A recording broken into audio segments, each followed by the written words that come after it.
On the morning of August 7, Ambassador Bushnell was at a meeting at the Ministry of Commerce, which was right next door to the embassy. There was a massive boom, and she thought she was going to die. When she and others exited the building, they saw debris and dust everywhere. The 7-story building behind the embassy had collapsed, and the rear of the main embassy building was blown off. People were climbing over rubble to try to rescue those trapped inside. One Marine guard who was inside the embassy was killed. Another fell down an elevator shaft but somehow survived.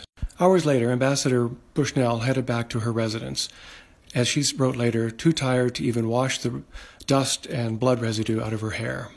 The next morning, as rescue attempts continued, reports came in of Foreign Service officers and their families who died. In all, 44 embassy personnel were killed. The U.S. military sent doctors and grief counselors as the Kenyan hospitals were overwhelmed. The State Department's regional psychiatrist held several debriefings and counseling sessions as well.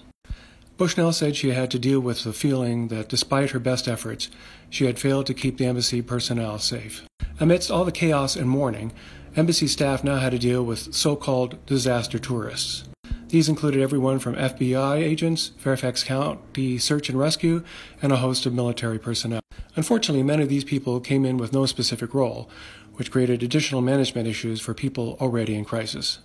The embassy also had to manage the department, which didn't seem to fully understand how blown away, literally, the staff were. The department would ask things like, "Why haven't you responded to our cable? What's wrong with you?"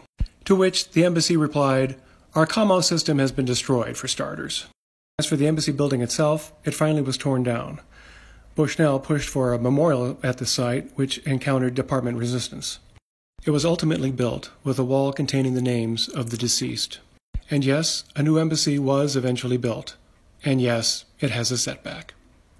ADST, follow us for more.